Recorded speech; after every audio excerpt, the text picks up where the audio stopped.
নেতৃত্বের অগ্রণী সেনানী যারা এখন নতুন দল গঠন করেছে, তারা তাদের দলীয় কর্মসূচি বাস্তবায়নে সেই গোপালগঞ্জ গিয়েছে।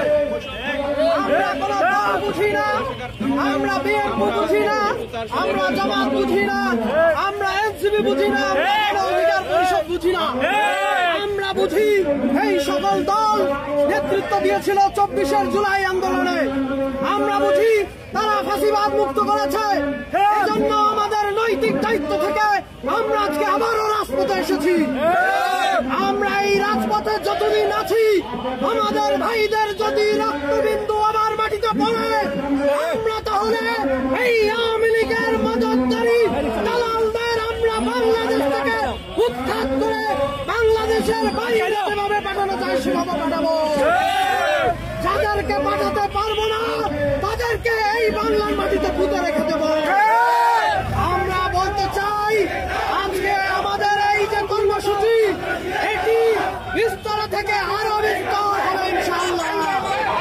আপনারা যদি এই ধরনের অপকর্ম বন্ধ করতে ব্যর্থ হন, প্রশাসনের সকল ব্যক্তিকে আমরা বলতে চাই, তাহলে আপনারা আপনাদের দায়িত্ব থেকে ছেড়ে আপনার হাতে চুরি পড়ুন।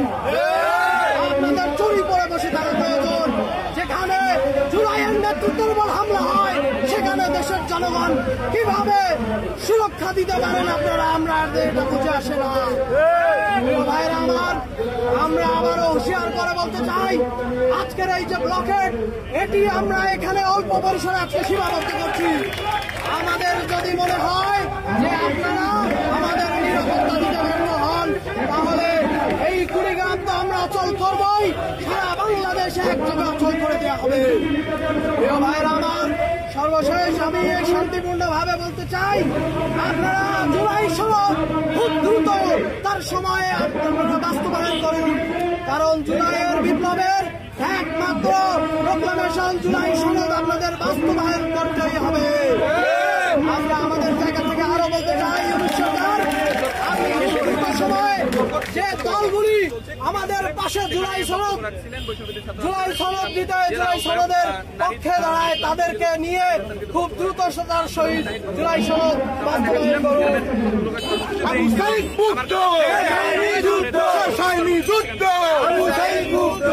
আমার ভাইয়ের উপর হামলা কেন? জুলাইয়ের প্রেরণা আমাদের দিতে হবে। আজকের এই কর্মসূচি ঘোষণা করছি। এরপরে আমাদের যদি প্রয়োজন মনে করি, আমরা আরো বড় কর্মসূচি দেবো ইনশাআল্লাহ। ভাই এদিকে আসে।